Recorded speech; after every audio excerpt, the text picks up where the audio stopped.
Welcome back to Drag Racing Today, and time now for a very special profile. For years, Rachelle Splatt was the only female top fuel drag racer. She's had 12 months off as she's given birth to her beautiful baby daughter, Kyla. Now she's back, and Sharon caught up with her.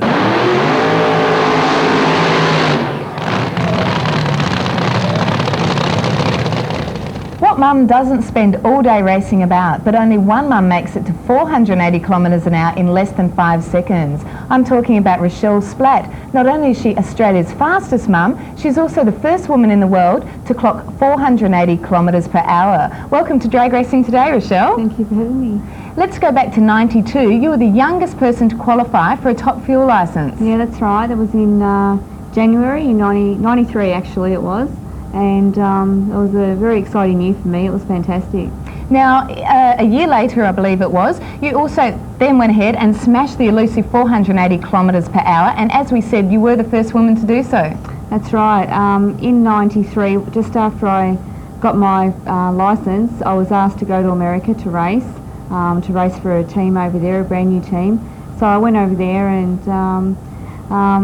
it was unbelievable. I was the first woman to reach the 480 kilometre barrier, and had a very successful racing career over there, and it was great. Just must have created so much excitement. Oh, it was, yeah. Now, I did read that after one race over there, they got you to sign 4,000 autographs. Is that true? That's true. It used to happen after many races. I would just sit and sign autographs, and there'd be lines and lines of people just never ending, and it was, because I was Australian, they just love Australians. Love the accent. They do. They just love talking to Australians, so I was very popular. Is there more awareness over in the States compared to Australia with drag racing? There is more awareness. One of the reasons is there's so many more people racing. There's so many more cars that are raced. There's so many more races. So obviously there's more people that know about the racing. In '94, you returned back to Australia, and there you got your own race team, and of course you've gone on to create another first, and that is being the first mum on the track. Now, how's motherhood changed you? It hasn't changed me too much, I hope. Well, I haven't raced since I had Kayla, and I think the only reason it will change me is I'll be thinking about her. I was a careful driver before, but maybe I might be a bit more careful, but as far as my ability to race, I don't think it would change me at all. Of course, Kayla's coming on for 3 months old now? 3 months, yeah. So you're getting plenty of sleep? I am now. She's a really good baby. She started sleeping right through the night about 2 months old, so I've been very lucky. Very lucky. And what's going to happen with the travelling with Kayla? Well, I'm not going to make her travel a lot for my first season back racing. I think she's a little bit too young, and it's very hard to keep her away from the noise at the racetracks, but next season I'll just take her along with me to all the races, and she can learn what it's all about. In no time at all, she'll be lining up for her first junior dragster. Now, Kayla's father, your partner Wayne, is he a little bit worried about the dangers now? Well, he's obviously a mechanic on your team. How does he feel about it all? I really don't think he feels any different.